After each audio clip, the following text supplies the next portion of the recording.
Dans une grande maison où tout brille, se cache un ours secret. Ce jour-là, le soleil tape fort sur les vitres, mais il ne peut pas éclairer l'ombre qui règne à l'intérieur. Une jeune fille arrive, avec juste un petit sac à la main. Elle ne le sait pas encore, mais ce qui l'attend derrière ces murs va changer sa vie pour toujours. Ce matin-là, Mariam se réveille avant le chant du coq. Elle plie ses quelques affaires dans un petit sac usé. Son cœur bat vite. Elle quitte tout, sa case, ses souvenirs, et surtout, la terre rouge qui a bercé son enfance. Le vieux prêtre lui a trouvé une place en ville, comme domestique. Elle ne sait pas si c'est une chance ou une épreuve. Mais une chose est sûre, elle n'a pas le choix. La route semble interminable. Le vieux car braque bat l'ancrage de la fumée noire. Mariam colle son front contre la vitre, regardant défiler les collines et les champs qu'elle ne reverra peut-être jamais. Elle serre son sac contre elle, comme si elle serrait encore un peu son passé.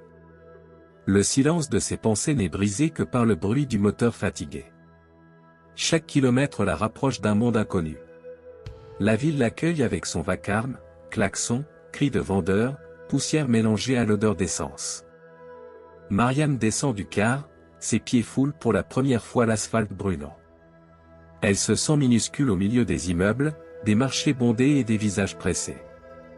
La lettre du prêtre serrée dans sa main tremblante, elle cherche la maison de Madame Diallo. Une maison dont on dit qu'elle est aussi grande que 3 écoles réunies. Elle arrive enfin devant un portail imposant, ou comme un mur. Le gardien la dévisage avant d'ouvrir. Mariam pénètre dans un univers qu'elle n'avait vu qu'à la télévision, des allées carrelées, des jardins taillés comme des tapis, et au bout, la Maison Blanche. Là, une femme élégante descend lentement les marches. Madame Diallo. Belle, riche, mais glaciale. Son regard juge avant même de saluer. « Tu es la nouvelle ?» dit-elle d'une voix sèche. Mariam baisse les yeux, et répond doucement, « Oui, madame. » Dès son premier soir, Mariam comprend que cette maison est une prison dorée. Tout y est beau, mais froid. Pas un rire, pas une voix qui réchauffe. Seulement des règles strictes, ne jamais parler sans qu'on t'adresse la parole. Toujours répondre « Oui madame ». Toujours être invisible, mais parfaite. Mariam serre son cœur et se dit « Tiens bon. Pour toi. Pour ton futur. » Mais au fond d'elle, un frisson lui dit que sa vie vient de basculer. Les jours passent, mais Mariam ne s'habitue pas au silence de cette maison. Trop parfait. Trop lourd. Chaque pas résonne sur le marbre comme un écho d'interdiction. Elle balaie, frotte, range, toujours sans bruit. Mais au fond de son ventre, un malaise grandit. Cette maison, malgré sa beauté, cache quelque chose. Mariam le sent. Comme un souffle derrière elle, invisible, mais présent. À la cuisine, Mariam entend parfois des murmures qui s'arrêtent dès qu'elle entre. Les autres domestiques la regardent comme une étrangère. Pas hostilement, mais avec une curiosité étrange.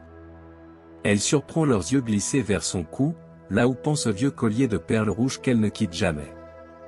Elle ne sait pas pourquoi, mais ce collier est tout ce qu'elle possède de son passé. Et, curieusement, il semble troubler ceux qui le voient. Parmi tous, une seule femme semble différente, Maman Binta, la gouvernante.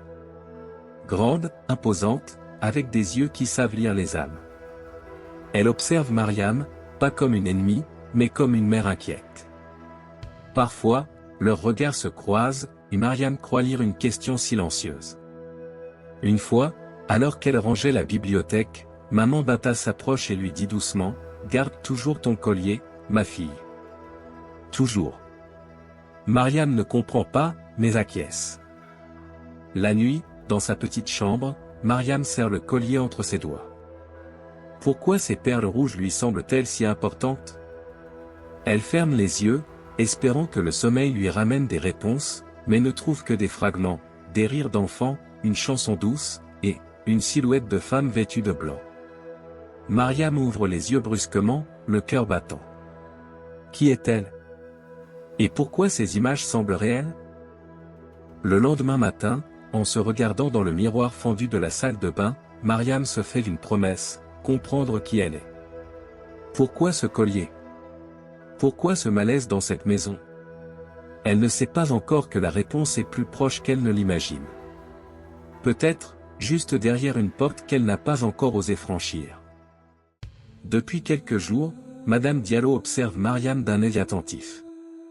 Ce n'est pas une simple impression, il y a quelque chose dans cette jeune fille qui réveille en elle des souvenirs oubliés. Sa manière de plier les draps, de poser les couverts, ou même de sourire timidement. Tout lui semble familier, douloureusement familier. Mais elle chasse vite ses pensées, les range dans le coin le plus sombre de son esprit. Pourtant, à chaque regard échangé avec Mariam, une question brûle, pourquoi ai-je l'impression de la connaître? La tension est là. Invisible, mais pesante.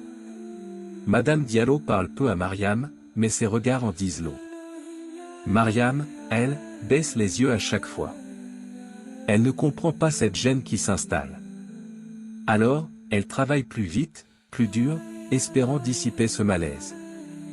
Mais un soir, en apportant le thé au salon, elle surprend Madame Diallo la fixer longuement, comme si ses yeux voulaient percer un secret. Mariam en frissonne.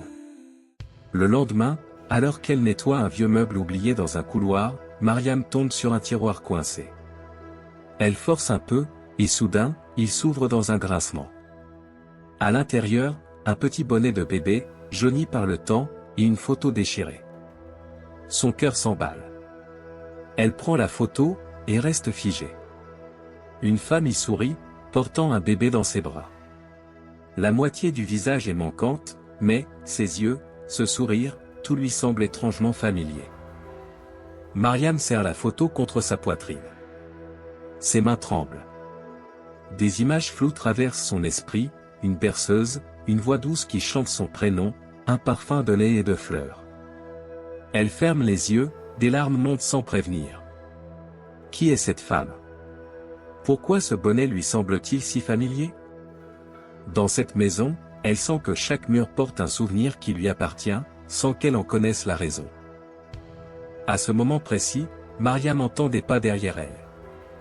Elle cache vite la photo et le bonnet sous son tablier.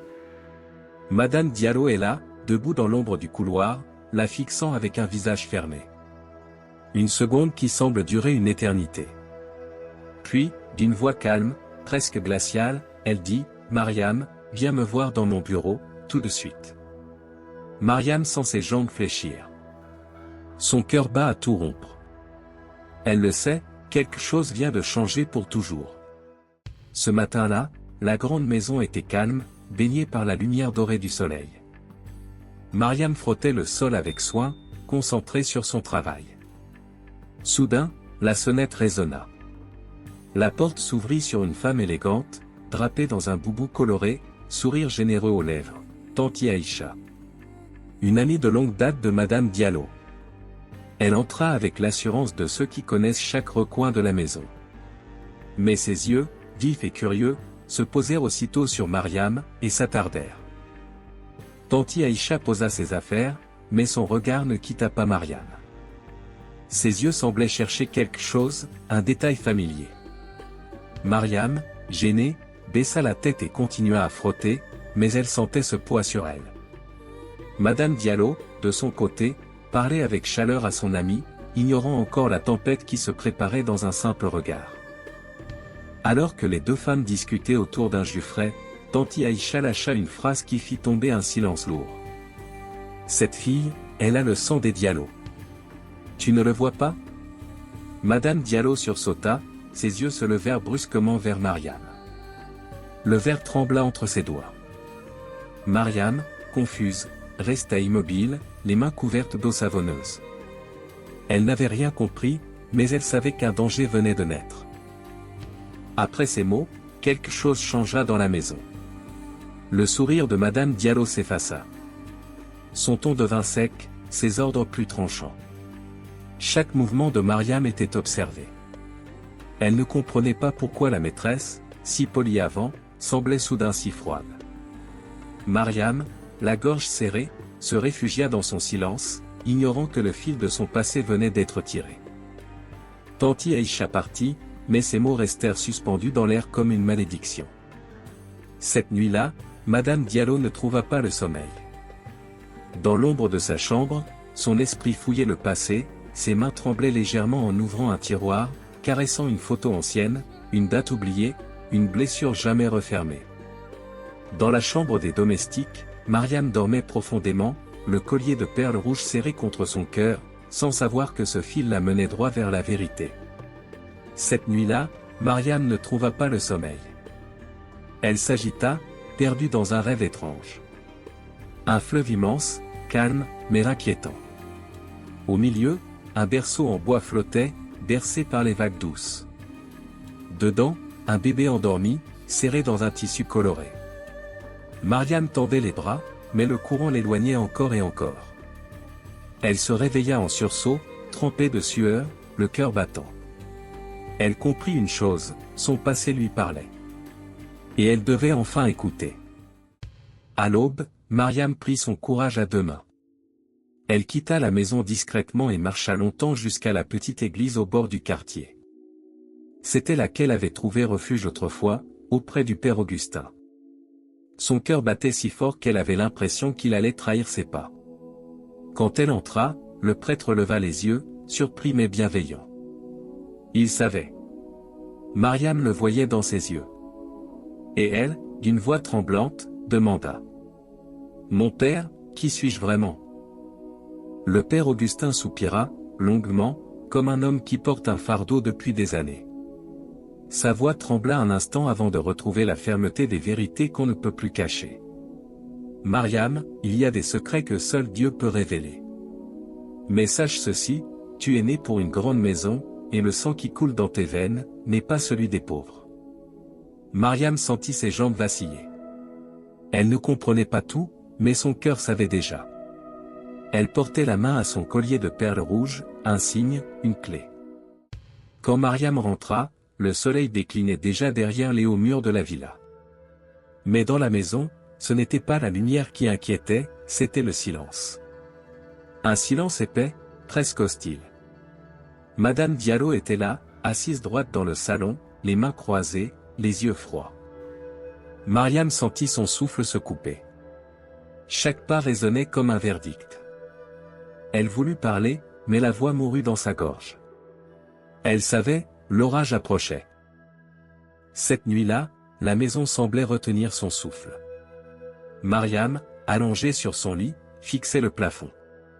Elle serrait son collier comme un talisman, tandis qu'au loin, l'orage grondait. Chaque éclair illuminait la pièce, comme pour annoncer que les ténèbres n'avaient plus longtemps à régner. Dans la chambre principale, Madame Diallo fixait encore cette vieille photo, ses mains tremblaient. Elle le savait maintenant. La vérité n'était plus une ombre. Elle était là, prête à frapper comme la foudre. Madame Diallo entre dans sa chambre, le cœur battant. Elle ouvre l'armoire, pousse quelques boîtes de chaussures et trouve enfin une petite boîte en bois, usée par le temps. Ses mains tremblent.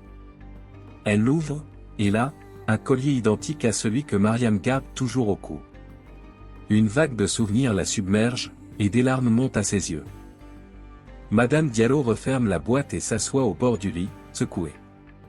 Elle fixe le vide, murmure quelques mots que personne n'entend. Puis, d'une voix ferme, elle appelle Mariam. Sa voix résonne dans toute la maison, différente, plus grave, plus lourde. Les domestiques échangent des regards inquiets, ils sentent que quelque chose de grave se prépare. Mariam arrive dans le grand salon, essoufflée.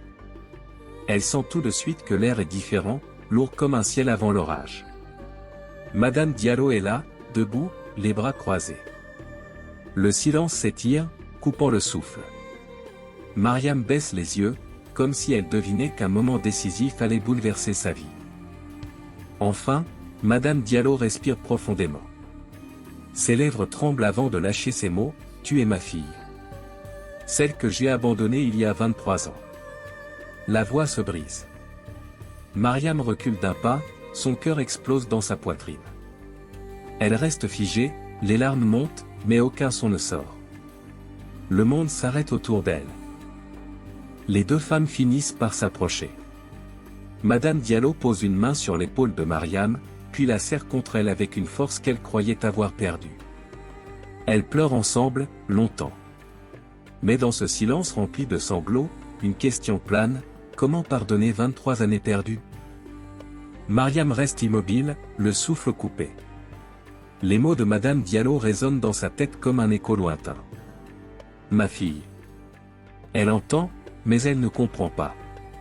Ses yeux fixent le sol, puis la boîte ouverte. Son cœur bat trop fort. Elle veut parler, mais sa gorge est sèche. Ce silence, il pèse plus lourd qu'un cri.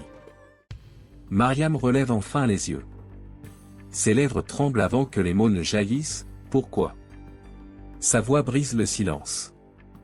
Elle répète, plus fort, pourquoi m'avoir jeté?